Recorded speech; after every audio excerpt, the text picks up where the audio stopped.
Let's go ahead and start chapter 3 of Living Faithfully in a Fragmented World. I think that there are some things that are worthwhile sort of focusing on.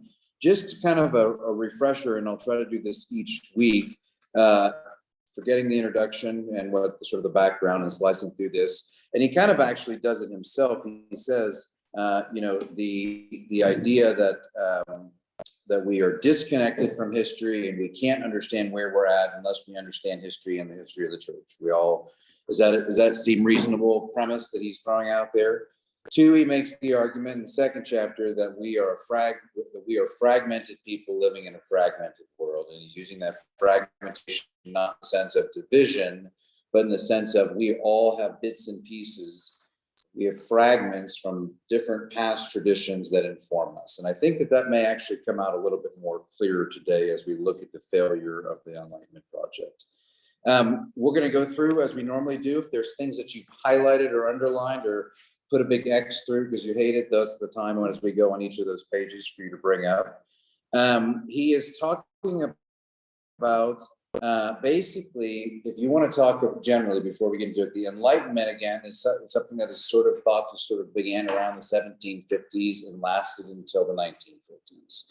So a couple hundred years, just 300 years of a elevation of the idea of rationality. And that's not to say that rationality didn't exist before the 18th century, before the 1700s. It's to say that rationality was understood more in line with a communal understanding of discernment. So you were born into a culture, and in this case, you were born in, and if you're born in Europe, you're born into a Christian culture, one that has a state religion, and you were told what was right and wrong, not because this goes back to those different types of morality. Not because there's this outside maxim that says I have to follow that rule or I am no longer a part of that body, and not also one that the end justifies the means. I'll lie now because a better result will come in the end. But what Willis and McIntyre are searching for is a morality or a set of ethics that come from our rearing and our sense, like in other words, our character, our thoughts, our brains, our minds were shaped in a way that says the right thing to do is to pick up that piece of trash that I see on the ground because it does a greater good for the world. It corrects a wrong. It cares for the environment. It engages me in the act of something good, and therefore I exhibit goodness in the world when I do something. And then little acts of goodness add up. Now, what happened in the Enlightenment in the 1700s is people started thinking about, what does it mean to think? What does it mean to be a person? What does it mean to be who I am? And they started to, and he names a bunch of philosophers, we're not going to even go into those, but basically he names a number of philosophers that said, hey, I don't think we need Christianity to understand morality. And these philosophers that he names on the other page, was it Kant and Hegel and a number of other ones, I think. Kant and Hegel and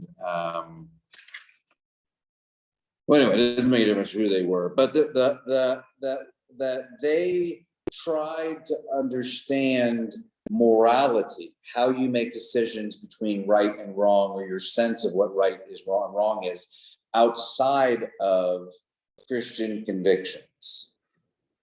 In fact, Immanuel Kant, his big thing was something called the categorical imperative, which we would call as Christians the Holy Spirit, and then it changed in Pentecost. But for Kant, this was something internal inside of us that allows good people who don't believe in Jesus or who reject Jesus still to be good people. That outside of the Spirit of God, outside of the revelation of who Christ was, that people can generally choose a moral path and just be good people. And yes, we would as Christians argue that's true, but we would argue because the Holy Spirit came into the world, and even amongst those who are not professing believers, that the Spirit still lives to some extent. Well, we agree with that God puts a certain grace in everyone, even if I was taught that was called common grace. It is, and the Presbyterian Church, we would call it, well, we would just call it grace because we believe everything is done by grace. The Methodists would call it prevenient grace. Lutherans would assert that the grace is there for everyone, but you have the will to resist it. So there's lots of ways to shape it, but the idea is that that's already in us.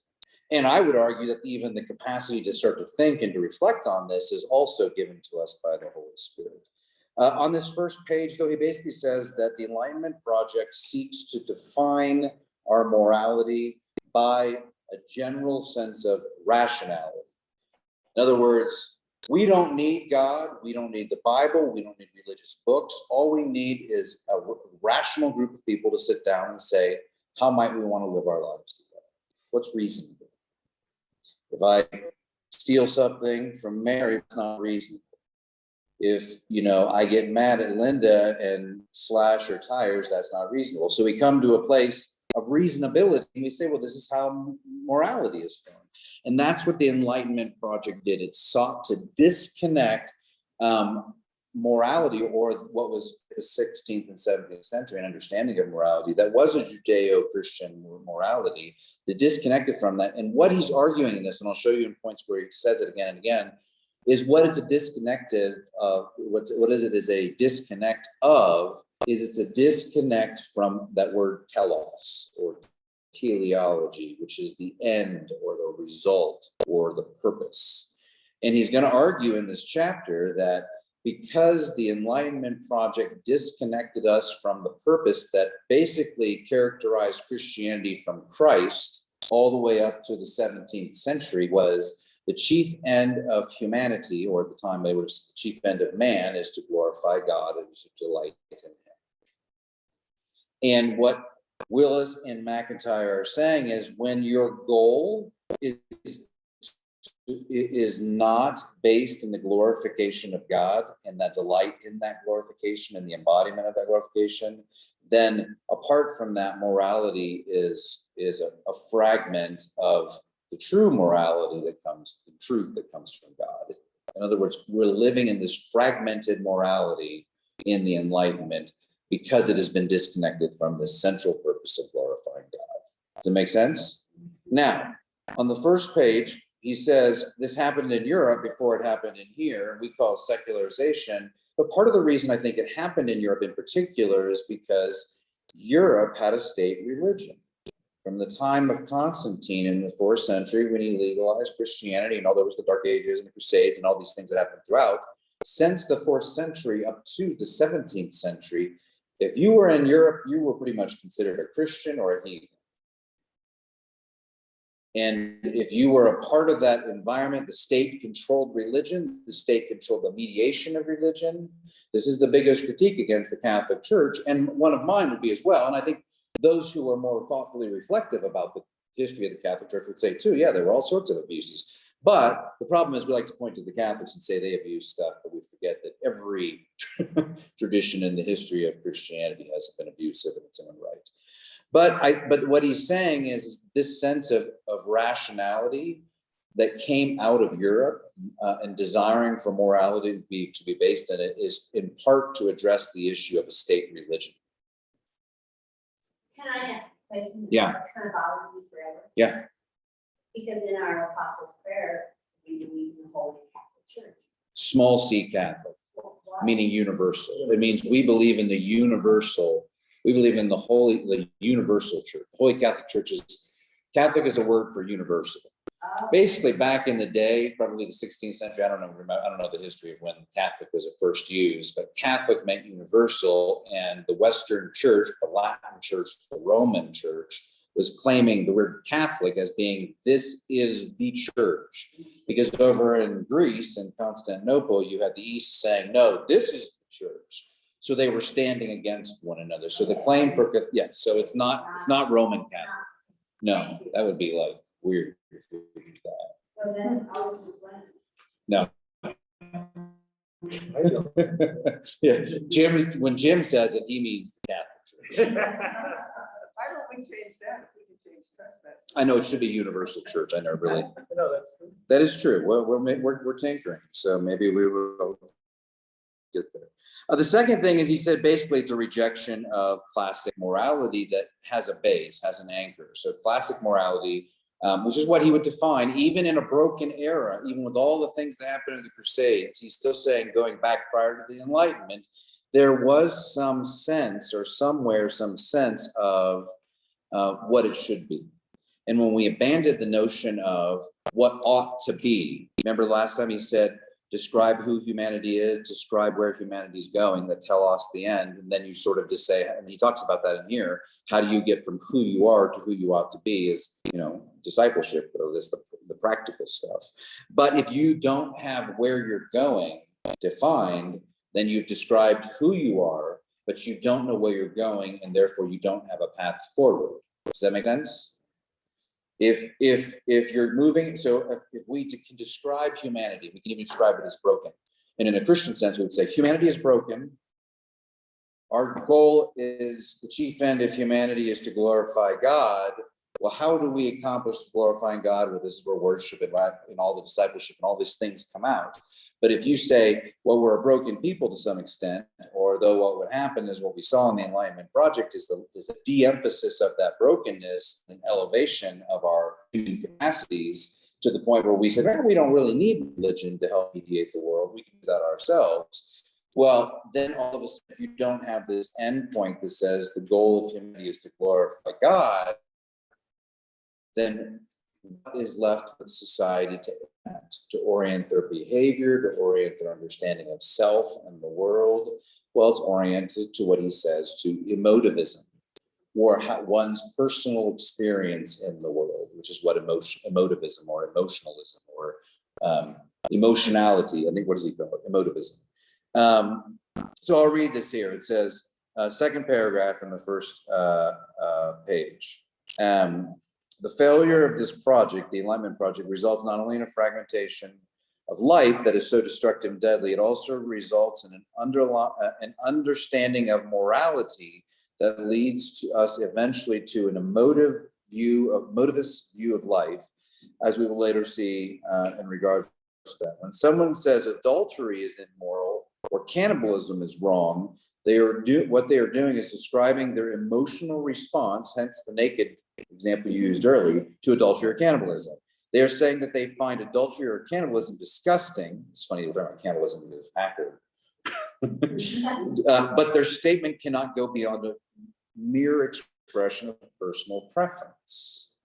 This goes back to what I said last week around the sexual ethics of a younger generation that are more about being tolerant than about affirming their understanding of humanity or something about the person or the individual or sexuality as a whole. In other words, younger generations define their views often on their relationship to people of the other, being homosexuals or trans or different races or different cultures, or even relationships between sexes. Those are defined by deciding not wanting to be intolerant because they have an emotional reaction against the church, against an older generation, against a conservative culture that says these things are wrong. And the challenge of that is these cultures often don't know why they believe them as either. And the same reason you might have an emotional reaction to some dude walking in here naked, and then you would say that's wrong because I don't want that. I have a reaction to that. What he's saying is, if we reduce morality to our particular reaction to things, then there's no hope of having a unified moral understanding of what it means to be an ethical person. Where does enlightenment, I thought enlightenment related to the translations of the Bible, where people could read the Bible themselves, like the pilgrims coming over, or all the other people coming over, and they could read and interpret separately from what we would call that revelation, doctrine of the church not enlightenment. Enlightenment, capital E, enlightenment. There's a smaller E, enlightenment, so you're an enlightened person. So But the capital E means like what you're saying here. it is a period. Rational, emotive, Science-oriented. very unchristian. Yes, and we see that, and if you turn the page to page 27, we'll move on. All of that is based in the idea of freedom. And this sense of freedom is a massive theme of the Enlightenment. Freedom from the structures, freedom from institution, freedom from moral code, freedom from societal structures, and freedom from family background telling you that if you're a farmer, that you have to be a farmer. It was the freedom of choice was the sort of hallmark of the Enlightenment, that we are the acknowledgement that we are free beings. And I think that actually is a reaction to the strong Lutheran, Calvinist, Reformed doctrine that came out of the Reformation in the 16th century that said God ordained all things. And therefore things had to be a certain way. And there was a sort of, Calvin was he was a great theologian. He was like so structured and rigid. You didn't have any music in the church, and the Reformed churches are sometimes that way now. And it was unacceptable, and so it was very dogmatic. So there's this reach for freedom, and that reach for freedom really lasts a couple hundred years in the pursuit of it, and it culminates in the last century with your generation. Our whole country was founded in the Enlightenment. Yes. And that's exactly, which is why when we say our country was founded on Judeo-Christian values, it was founded on fragmentations of Judeo-Christian values that were held over and against people. I mean, this is the thing, is the reason Europe doesn't want religion governing the state is because they watched, quite frankly, in particular, England, the King of England, flip-flop between Catholic and Protestant because he wanted a divorce. He was allowing his own desires to dictate spirituality for a nation. And that's just absurd. And then when you think about the power of the English, of the English in general and what they colonized over the world, that fragment, why one morality now globally, worldwide, to every Western country. And then we take Western missionaries and send them to other countries that are more collective, and we say, oh, well, if you're more independent, you're going to be a better person. If you can do things on your own, then this is a good path forward. Well, and this is the challenge of colonialism that when you go into other countries.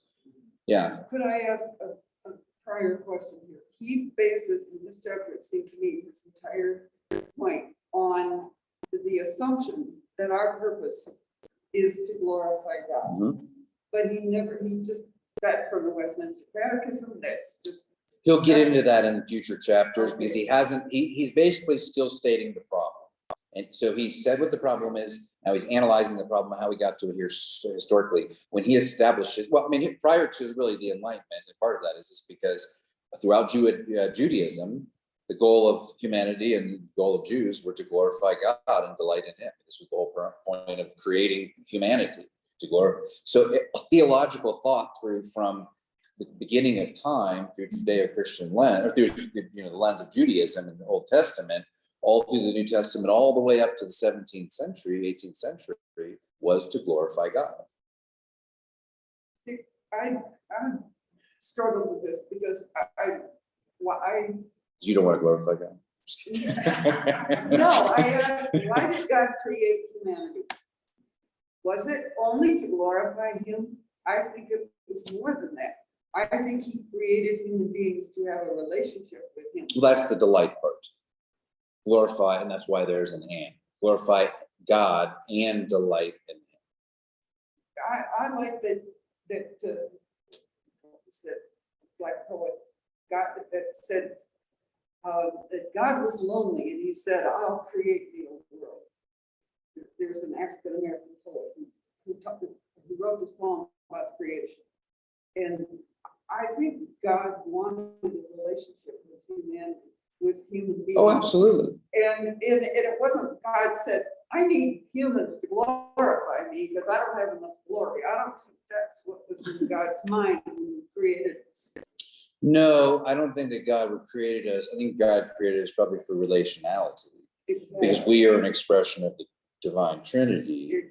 But we fragmented. We broke that relationship. But there's a reason He made us in His image so that we could have Absolutely. that full relationship. But we broke that Yeah. How did we break in the fall. Oh, it? Sin. That little thing. That Way was back. our sin. You know, the eating of the apple thing, which was Eve, just as a reminder. I'm just kidding. I'm just joking. I'm just making up my mind. Question of Yeah. how would you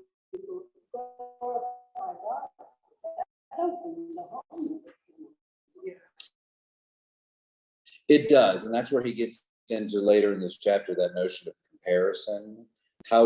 So then in this chapter is, do I buy the premise that what happened in the Enlightenment fragmented society to a place that we just don't know heads from tails, basically. We're out on a limb, we don't know where we're going. And that's what he's trying to argue. It's kind of like he's trying to intellectually argue that we're a broken people and then return us to a place where we saw a more pure form of what he would call the gospel. Now, that's a debatable thing. But I think that really, if you boil it down, love God, love your neighbor as yourself, as Christ did for the Pharisees in the New Testament, we're 90% there. But it also elevates reason to become almost our God. No, but I think the reason, the challenge is that reason was a part of the Imago Dei. Most philosophers and theologians would say reason and rationality is what differentiates us from the animals. We just have used that reason and rationality to justify our own, and there's our own desires, and that's why I would say, or it, or whatever you want to call it, that's our response to that. And John Piper, who I'm not a huge fan of anymore, but John Piper would say that God is most satisfied in creation when we are most satisfied in God. But that's the relational nature of it that needs to be maintained, that sometimes we have forgotten, or we privatize, as he mentions in here. So freedom is a big thing in this. It says the last sentence of the first paragraph, in this context, the only immoral acts are believing that there is only one way to life and restricting others' freedoms to choose and live as they prefer. And this is why pluralism is such a powerful movement of the last century and coming into this century, because it says, as long as you're not doing anything that impedes on me, I'm good with it. And what he's saying is that as long as you're not the current ethic, as long as you're not imposing yourself on someone and someone else's freedom, you're okay. Then he goes and says new monastic communities can do this by providing an alternative example, by also having autonomy from and freedom from this Enlightenment project, and that they commit their way to basically a better way of bringing about human goods for human existence, a selfless way of living. The cultures in Enlightenment project, this is kind of going back, and he's basically saying this is what this is where he lists Hume and Diderot, Kant and Kierkegaard. These are just philosophers from the Enlightenment that sought to justify morality outside of biblical standards. What's interesting about that is Kant and Kierkegaard in particular, and I think Hume as well, all came from Reformed traditions. So in many ways, they were reacting against their religious upbringing. Pre-Enlightenment morality, as he defines at the bottom of this page, he basically says, so before this Enlightenment morality, it said, again, what I said earlier, humanity is who we are, that's describing who we are. Humanity as we should be, that's the normative, or the things that we should, that's like to glorify God is the end. And then 3, how do we get from point A to point B is the practical side of it. And what he's arguing is that we've lost that middle sense, that normative expression that says the normative just means accepted expression of something, that we have a cohesive structure that we all say, yeah, it's wrong to murder people. Well, that is a cohesive structure that's normative for us, but rationality, not out of a sense of the spirit in us. So on page 28, top, he's just basically saying Enlightenment abandoned that accepted norm, as I just said.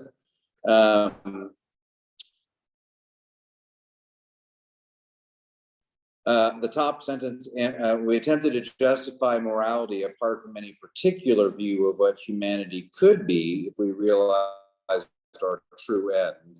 As a result, the Enlightenment left us with humanity as we are and moral instruction for how to get from where we are to, and this is the big issue. This is like the big crux that he's pointing out to. If you don't have this end in mind, this agreed upon end, then everyone, their own emotions, their own experience. And this is exactly where we are in our culture. Isn't this Aristotle. What's that? This enlightenment very similar to Aristotle.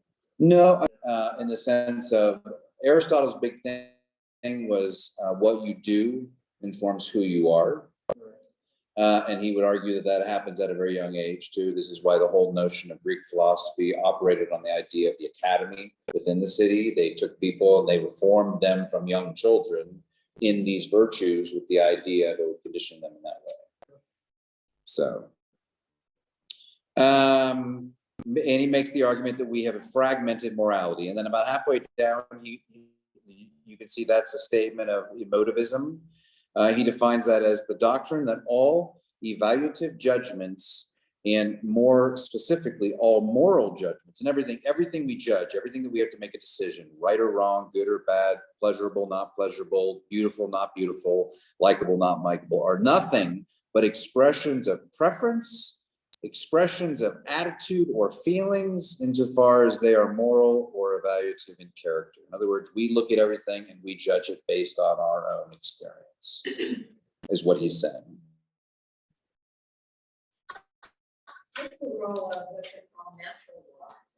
Like what the Supreme Court or where the founding constitution? Well, hold on to that thought, because that's where the manager prototype fits what he's talking about, that the rational utilitarian idea that we're just going to govern things well, and this is the fullest expression of humanity. We can reach a reasonable, rational social system if we just all act rationally with one another. And to some extent that's true, but from a Christian perspective, we say the only reason that that's true is because we have the Spirit of God in our beings that allow us to embrace the other person as someone who's our neighbor, who's we're called to love. So the founding of our country then, according, and I haven't read this chapter, I haven't read chapter 1, but the founding of our country was emotive and it was reacting from, I mean, I thought that there was, I think I remember Jefferson said it, or some of the one of the founding fathers, if you have no morality, then you don't have a constitution. You do, but at the same time, Jefferson was also a well-known slave owner. And so how do you, I guess I have a different. For that. No, but it's accept. That doesn't have to do with what the founding of our country. Absolutely. Because, They didn't operate it. well, because that was suggesting that because they above their own personal. They weren't the slave owner. Washington himself. Oh yeah, he's a slave owner too. Yeah. He released them, or he didn't want. Well, I think they eventually came to that place. So because it's sort of like saying, well, you could reverse it. Okay, why are you married to a black person? Does that mean that you're off base on that? Or if you're not a slave owner, does that mean that you're not a Christian? Well, you're what I'm saying is they But the understand. fact that they were slave owners has nothing to do with the founding of our country and the Judeo-Christian. Can I point out though that right now you are experiencing emotions because you are because you are exactly demonstrating, not to use you as the point, but you're demonstrating, case in point, you are defending a morality because it affects your emotions. No, because, well, slave owning. So let's forget that. I don't want to go down the racial because obviously that's a sensitive issue for you. No, but what? It's judgment thing. If you are a slave owner, then you're not really. No, I'm not saying that because Abraham had slaves. David had slaves. Jewish people in the New Testament had slaves. That's how it was done. Exactly. Oh, yeah. No, but all I was saying, Nora, is you just to suggest that, and first of all, I will say, you haven't read the chapter, you're taking space to explore something that you haven't put the time in to read.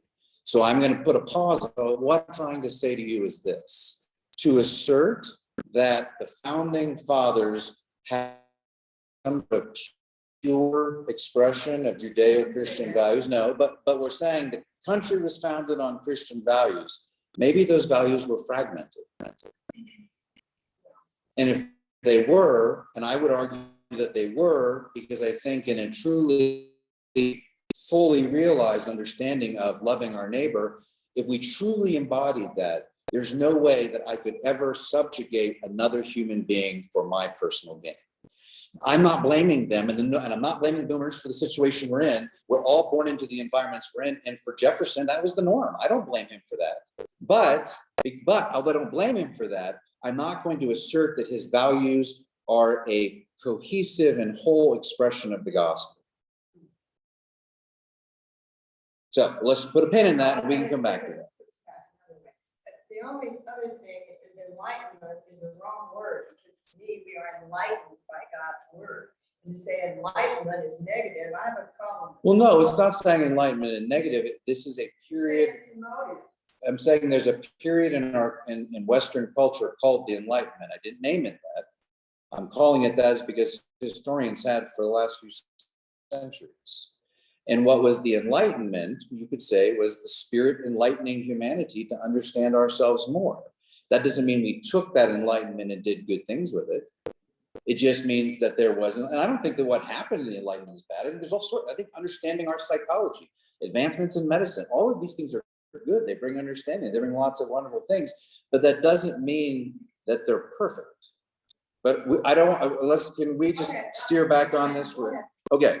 And then in that little section that is taken out, it says, we want to own, I wrote down, it says basically the last sentence of that little small quote. We use moral judgments not only to express our own attitudes and feelings, but also precisely to produce such effects in others. And I think that this is a personification of what happened in the last election. We were interested in gathering tribes around us on both sides, and it became, I'm going to influence you with my emotivism so that you can join in what we're doing. And what he's suggesting is that this whole project affected morality through the whole Western culture, and the church is so tied to Western culture, we can't divorce how the Enlightenment also affected the church, which is what he was saying on page 29. And he says this, second paragraph, that is just as Western culture, just as Western culture and the Enlightenment project sought an independent, rational justification for morality, they were trying to find outside of Christianity or outside of the gospel, so also the Western church has sought independence, rational justification for the gospel. Now, this is a fascinating thing because he goes down and, when I read this, it's funny thing is I started to write these things on the side that are affected by that. And then the very first thing he does, I was delighted to see, was he named apologetics. I love C.S. Lewis. I love Niebuhr brothers. I love there's these apologists that came up through the last 2 centuries that basically gave a proof rationale. Have you ever read Mere Christianity by C.S. Lewis? It is an argument that says, if you're a rational person and you think through these steps, in the end, the result is you should believe in God. So there's this effort within church history, in theology as a whole. The reason we develop systematic theology, like the idea that we study doctrines, or biblical theology that will prove text and look at these things and break them down, or historical theology, the way we trace doctrines, all of those things are a result of the Enlightenment, because theology, which was once the queen of the sciences, the queen of all of study, felt they had to justify their existence in the newly formed academy over and against these new fields of study. So we decided to try to prove God's existence. And so from the Enlightenment beginning until the last century, there are so many efforts to say, no, if you're a good person, you should believe in God and be a Christian. If you're a rational person, this makes sense. If you're a compassionate, so we had all of these reasons why people should be Christians, because we were trying to justify our own existence in that. I also wrote down attractional ministry falls into that category. We justify God by saying, hey, Jesus, if Young Life, unfortunately, as much as I think there are wonderful things that have happened with Young Life became the Cool Kids Club. And I have heard the Cool Kids Club. Young Life strategy is to go in and find the influencers in an environment, meaning the cool kids, and to create a culture where other kids will want to be so that they won't want to be in. In other words, the idea was let's make Christianity cool. Jesus freak t-shirts now, and we've done this, and my generation has done this.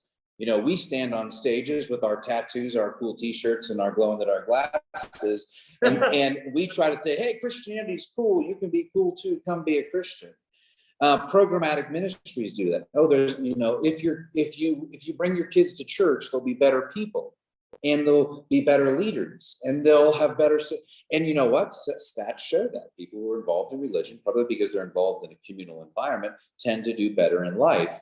Not because the gospel is undergirding their understanding of who they are in this world, but because they're surrounded by a community of supportive people who are helping them launch into the world. That's just common sense.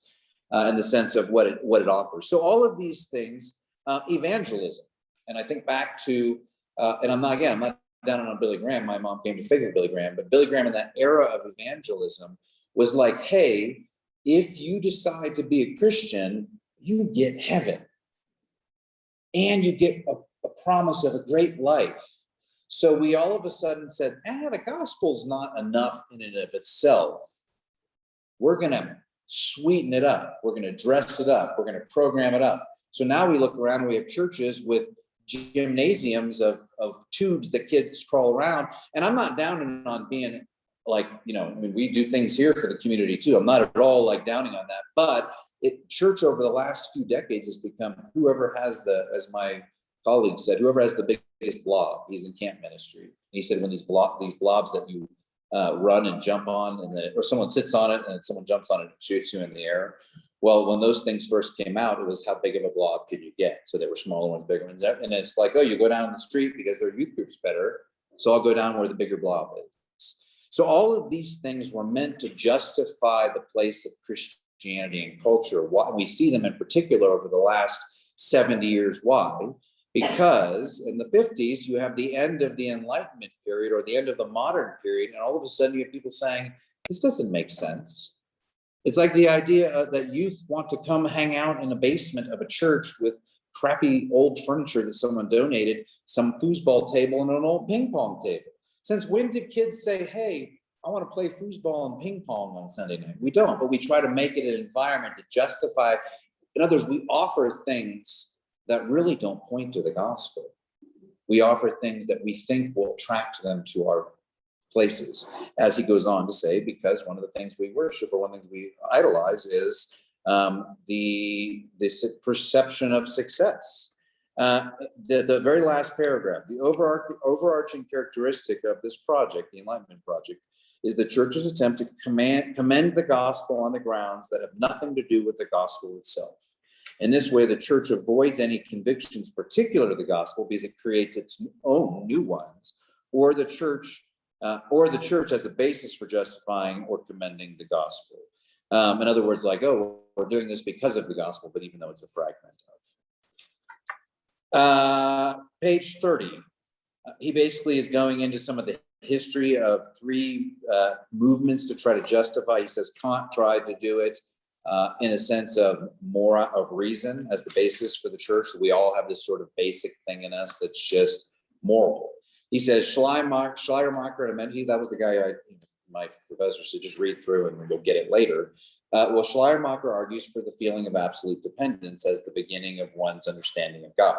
So we all universally as human beings have this feeling of dependence on something larger than us. And this is sort of our beginning. And this is why we have produced religion. But it also, Schleiermacher is called the father of liberal theology because it's the first time theology is centered on the individual's experience in the world, not the individual's experience through community. And the challenge is again, when we start defining things just by how we feel our own experience in the world, we actually betray the second commandment or the second commandment that Christ gave us, which is to consider others before ourselves. We're considering ourselves before others. So self instead of community. It's self over community and self over others. Robert Scholler, as he said, does it with self-esteem. And again, that's starting with the base. If you have a lack of self-esteem, he's saying, well, self-esteem and true confidence comes from God. And we start with the basis of something that's not there.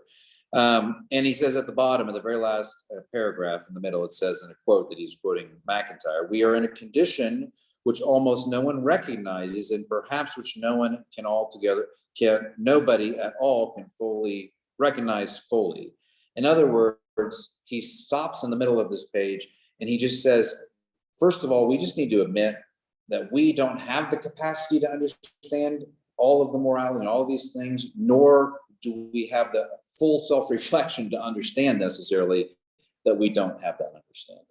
So we, in a modern Enlightenment scientific age, we consider ourselves knowledgeable, not acknowledging our own failures of understanding. Which he said that in that sense of humility is sort of a foundation, if you will, for the gospel. Page 31. The Enlightenment failed. Basically, so the top paragraph sort of goes into talking about traditional morality. Again, that middle of there, it says, "With the church, when faithful to the gospel, give us an account of the present situation, human situation," which says humanity as God intended it to be. Tell us the gospel of salvation means for which moves or from we are to God.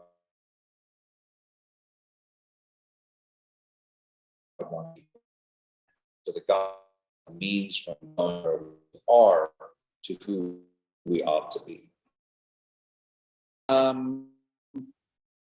Honestly, philosophy is for thousands of years that's every encounter two questions: who and what is must.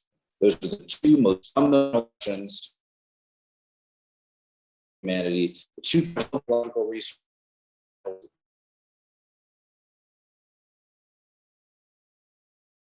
questions that have a purpose, some don't.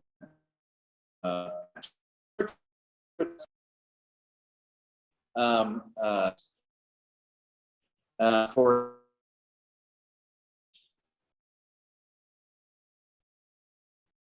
the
hopefully that recorded me nonetheless, probably didn't. The richest centers its success on converts and numbers. It's the capitalistic ideal that says, and I mentioned that in church the other day, the problem, the capitalism is not an inherent evil in and of itself. It says free market is good. We sometimes forget that there's something good at the heart of capitalism, but it got lost in excess because you never can make enough money. Jeff Bezos could solve our country's problems overnight if he just gave away his fortune, but he doesn't, and no one's saying he should. I mean, I guess I am too, a little bit. But what I'm saying is that there is no end to how much money he can make. And at some point, he talks about his finances in billions, which is how we talk about, debts, national debts, or we talk about trillions for that. But there's no end, there's no cap. And so we function in that same, so this is where the megachurch comes from. This is why we're like, oh, Francis, I like Francis Chan, actually. Francis Chan, and actually Francis Chan, Francis Chan, California pastor, evangelical, basically had a church of 80,000 because there were so many satellite churches, and he was the main preacher. But he came to the place, and I really respect him for this, where he was like, this isn't the gospel. And he abandoned everything. And he went to these small little sub-altars, and they're trying to get back to that notion of small communities.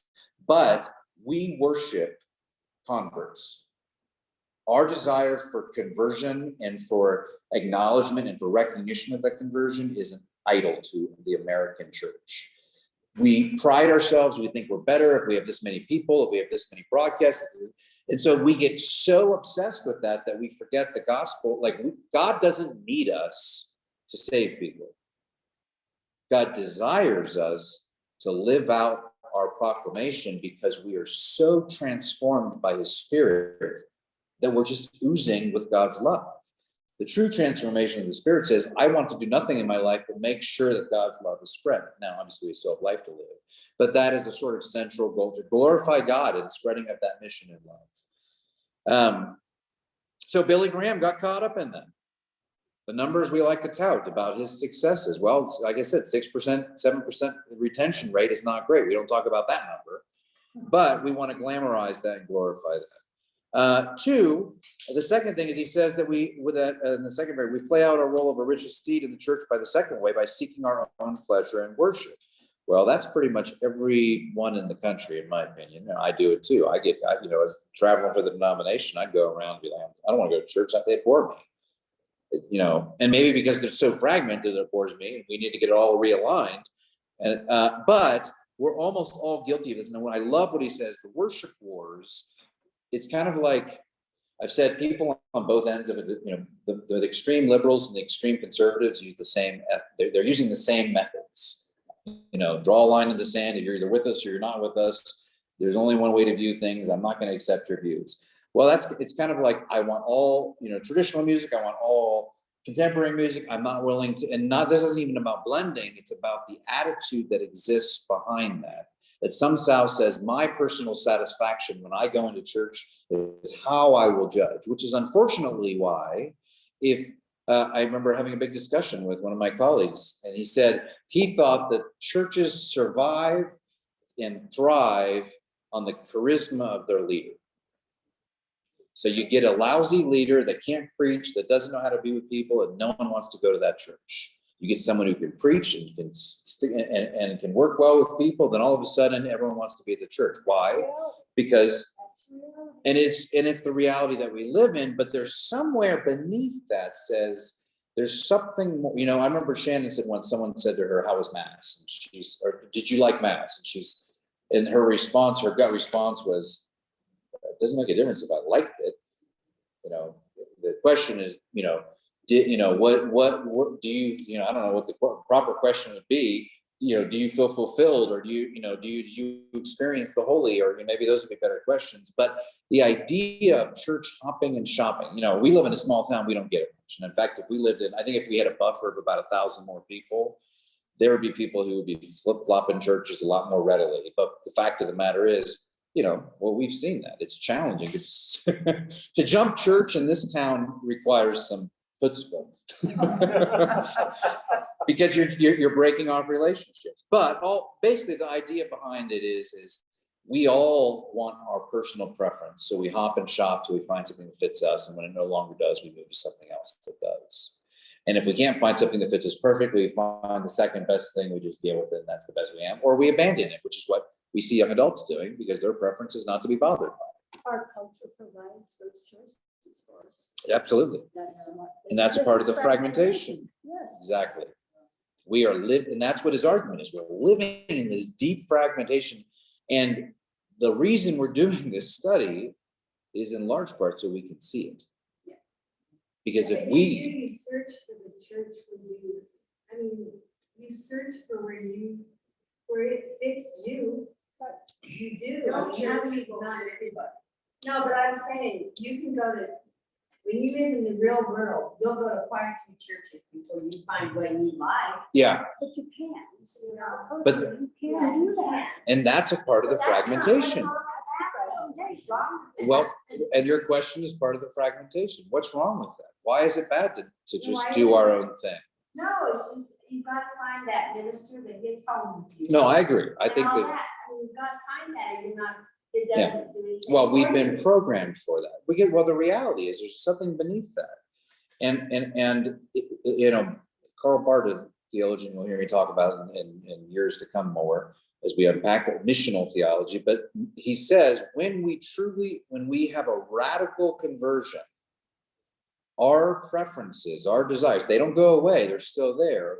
But at the soul of that, there's this desire to glorify God and serve God and live out this sense of Christian mission in the world.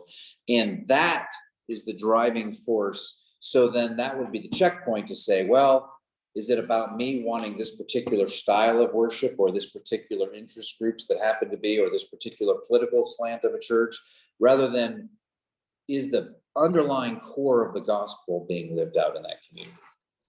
That's not the criteria, in other words. Isn't it, that you go to hear the gospel, you go to hear God speaking, and I mean, never mind the charisma of the preacher, you hear God's word, you hear. You go to worship God. You go go, to church and and you That's go- the primary, but I think it's, I'm sorry. you go to be reminded of your sin and your forgiveness. Isn't that, what? See, that's what he points out to us. Yeah. Why do you go to church? Yeah. Everybody has maybe a slightly different reason. Most of us go because, well, personally, I want to feel good when I come out of church. Now that puts me in a category right there. The next category, the therapist. Yeah. But you're a boomer, so it's okay. It's finally working in your favor. Is to hear the gospel, then you just want somebody who's going to stand up there and read the gospel because you're there to hear the gospel, or you're there because you want to be entertained. You want to worship. It God. depends on, everybody has a Yes, different, in our culture, Yeah. right now, everybody has a slightly different motivation for going to church. all fragments. Yes, all fragments. Well, how do we get unfragmented? This is the this conversation begins this process. And but you're right. It is, everyone wants to go and everyone wants something that makes them feel good. So they do fine.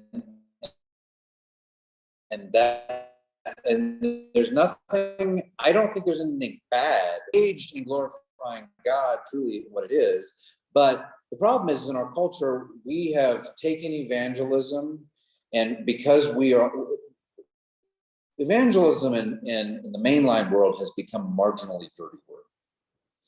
Evangelism in the pure sense of proclaiming the gospel, no one's going to argue against that. Evangelicalism has its baggage too, but evangelism is sort of this like, oh, I don't want to evangelize because that means I got to pass out tracts, I got to share with someone my faith story, and I feel uncomfortable with that. All these things get back because in the 50s and 60s, where most of us had this view, and there was this huge evangelistic push that came out of the Billy Graham sort of era, says, oh, well, if you're going to evangelize, it has to be this way. And we don't want that, so we resist it, and so we privatize our faith, and this is also a part of that fragmentation. We privatize the things that we do, And so it's this constant, and so church then, and in that privatization, then we said, we need churches to do our evangelism.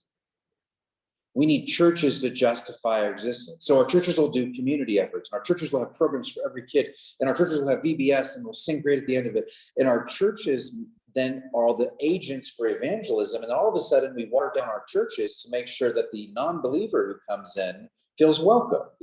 Well, what part in history did the church ever become an evangelistic effort? The church is meant to be the body of Christ, that we train and equip believers.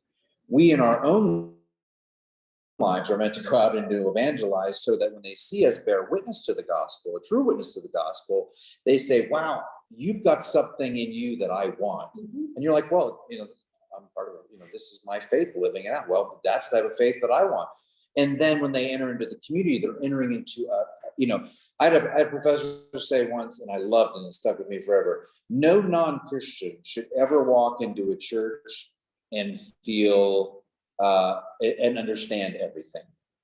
They can feel comfortable, but when we reduce everything to make sure that the non-believer understands everything we're doing, then we've basically made the church an infantile expression of what the gospel is, because we reduced it to the lowest common denominator of the unbeliever. And I don't say that in a pejorative negative sense. I'm just saying that when we make church, now I'm not saying putting up signs so they know where to go. We want people to feel welcome coming in. But if they come in, they're like, I don't understand the Eucharist. What's happening here? Well, you shouldn't if you're not a Christian. That should seem weird. You shouldn't. You should be, give pause to participate in that practice, because that is a sacred practice of the church. And if we're like, oh, well, we don't do communion too much because we don't want other believers and non-believers to feel uncomfortable with it, well, then we are adjusting what is meant to be the pinnacle of our week, the climax of our week in the Sabbath, when we gather together and we encourage and fellowship and love one another and leave with this sense of who we are. We've made that into the evangelistic efforts that we're all supposed to do the other 6 days of the week. Okay, let's carry on. Worship wars, therapists. The therapist basically, I said that privatized, 34 is the privatized feeling issue. The therapist issue, the last sentence of the first paragraph, therapist locates health and happiness in the realm of private feelings and values, not in our discovering and living out the proper telos and goal, purpose of humanity as revealed in Jesus Christ. And this is, unfortunately, I think that probably the biggest thing that we think we're facing in our culture today. So I did highlight, and I put a smiley face, when teaching merely helps us accept the world in its sin, and it does not call us to the reality of God's work among us that enables faithful living, then the therapist has triumphed. And I would say, as anytime they mention preaching, as someone who preaches, I think, am I doing this? I hope that I'm not. I think that, but I do think that I'm also not. I don't think I've come into this community and said, this is if you want to look at the heart of the gospel, it's pretty stark. And I don't think we're quite ready to look at the reality of that and live in that space. I think we need to be to ask what that looks like in our culture here. And so I don't preach to that. Manager is the final thing. And I think in culture, he's saying that basically rationality rules. And if you have someone who brings some order in life, it's the most pervasive because it provides an order in life that's good. Managers tend to be morally neutral, and government is meant to operate in that morally neutral place, although it hasn't as culture has gone on. If you see at the top of 35, we're going to have 2 more pages here. I think 2 more, right? The existence of a domain of morality neutral. First, by belief in an existence of a domain of morality neutral facts that about which the manager is to be an expert. And secondly, the manager is believed to know the law-like generalizations and their applications to particular cases derived from the study of this domain. Now, that's a lot of jargon to say. Basically, we trust our government to be neutral. We trust neutral, rational society to order our society in a way that allows us to function morally together. And in the church, I think that systems theory and church structure has been the drive. Why do we have megachurch? The church that I didn't go to 10 years ago, I was the 92nd person hired on staff and the 12th ordained pastor. That church operated in effective management. They had an entire pastor just to organize the church. So people put their reliance. If the church is organized, the church is functioning, the church has some sort of well-being. And it says the most effective, halfway down, the most effective manager is the best actor. And the problem with this is that neutrality that the manager has to bring to the leadership makes their leadership weak and not effective for the gospel, because they're not willing to make a claim. And so many pastors do this. They preach vanilla sermons that just make people feel good because they don't want to upset the status quo, and they don't dig in. And it's not about left or right. For me, it's what does the gospel say? And so they keep things morally neutral. And this is one of the most pervasive things in his view. And I would agree, I think, to view culture at large. 36, a misconstrued understanding of success. He's talking about success and effectiveness of the manager are determined by the organization of the culture outside. And basically he's saying at the last sentence, second, of the first whole paragraph, second, the last sentence, second, as I move on to criticize the church's use of social sciences, the criticism is directed more towards the practice of social sciences that is divorced from the questions of end and strive merely for the maximum bureaucratic effectiveness. In other words, we learned a lot about psychology and sociology and anthropology and all these fields of study that help us understand humanity, medicine, all these sort of things, everything that the sciences give us. He's saying when it is disconnected from some sense of end telos, goal, aim, then it is for the sake of itself. And it turns the person, the pastor in that case, to someone who is not effective. Management maintains and not proclaims is what I wrote in the margin. We see churches that are just trying to maintain. What do we have to do to survive? We're not going to be that church. We're not just here to maintain for the next 50 years. We're here to make a proclamation. So, okay. Just lastly, basically, Christian. He's criticizing Christian leaders in a public realm that play too closely and try to make Christianity acceptable. I think the closer you play with this neutral field, the more likely you are to get burnt. And I can't help but think of Franklin Graham, Billy Graham's son. This is Billy Graham, was the president of Liberty. Well, he connected himself politically and sort of had this, this connection to this neutral environment. Well, when his morality became the point of question, he lost all of his influence in both realms. And then at the top of the page on 37, which is the last, many local churches aspire to have pastors who differ from the televangelists only to the degree of acting ability they possess. Hopefully that's not the case here. And the private morality they live out. And in many cases that is, they just want someone who has some integrity. They want a pastor who combines managerial effectiveness with private morality. So, which is why he wants to know. Well, I'm sure many of you have heard that I play poker occasionally in town. We're like, oh, really should. But that's the issue, and they regulate, which is why I've often said I don't really myself as a great pastor or teacher. I'm a theologian. I'm a great pastor. I'm not going to sit by. I mean, I will. I'm decent at pastoral stuff. I can sit with you, but I'm not someone who is just pastorally minded. I am theologically minded, and I'm steering this ship in a theological direction. But hopefully I am pastoral at times when it's needed. I probably don't give myself enough. So then the third lesson is basically that he's saying that halfway down, many good, wonderful things are entangled with much unfaithfulness and destructiveness. And I underlined that because I wanted to make sure that was highlighted. Because there's so much good that still exists in the fragments of the gospel that we proclaim. When I am a part of this hiker meal, the good that is felt at that gathering is precisely what I'm talking about. We learn we are showing true hospitality at the hiker meal. And I think that when you're there and you're in that and you experience that and you hear their gratitude and you feel the environment, you're like, this is right. This is what Aristotle's saying. Doing good helps us form our beliefs in what is good.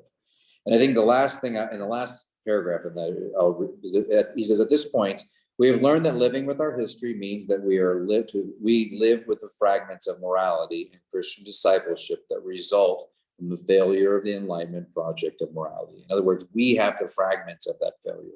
And then just skipping down, in this time and place, or this place and time, the full import of our situation is nearly impossible for us to discern clearly and fully, which is why he's basically saying the need for the Spirit in discerning this process is critical.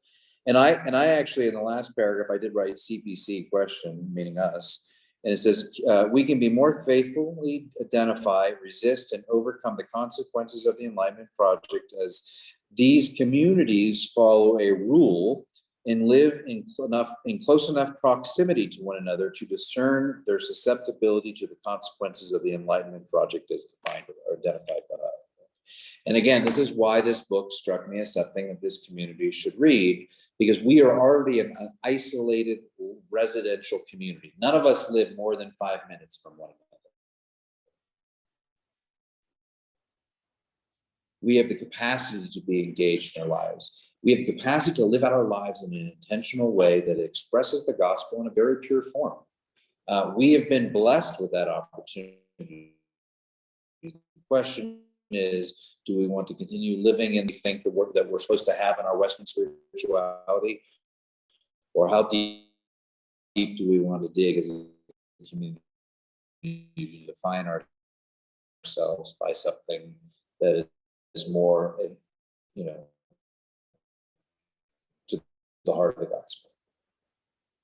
One of the hikers at our table, he was somehow wonderful as well. He said, this is my what a church should be. He said that. Yeah. And the reason Taizé was this little community in nowhere, France, draws 100,000 young adults. Just like, this is the largest ecumenical movement in the whole world. The reason it draws all of these and attracts you is because so many of them experience God's kingdom in this place. And they say, this feels like what heaven is supposed to feel like. You have all these different nations, you have all these different countries, you have the ethnicities, persuasions, perspectives, traditions, and Christianity and not. And for whatever reason, in that moment, in the week in Taizé, they gather together and they pray these prayers together and they work alongside one another. And the amount of people, I bet Irish folks say, Irish Catholics say, I've never worked or prayed alongside a Protestant. And in Taizé, they experience. And so when you experience God's kingdom in a place, when you feel that tangible, they call it trail magic. Well, I think it's the Holy Spirit, where you realize that you get that taste of it and says, this is what it could be. And I believe this is a space, and much similar the way Taizé is, this is a space where people can come and experience God's grace and experience hospitality and experience the essence of what God has called us to. That's what church is. And that's what, Grace and hospitality, isn't it? yeah, absolutely. What we come to church for. There's lots of reasons in the church, but yes, those are among them. So, all right. I know this is thick. I know this has been not the book to read, but I hope you're seeing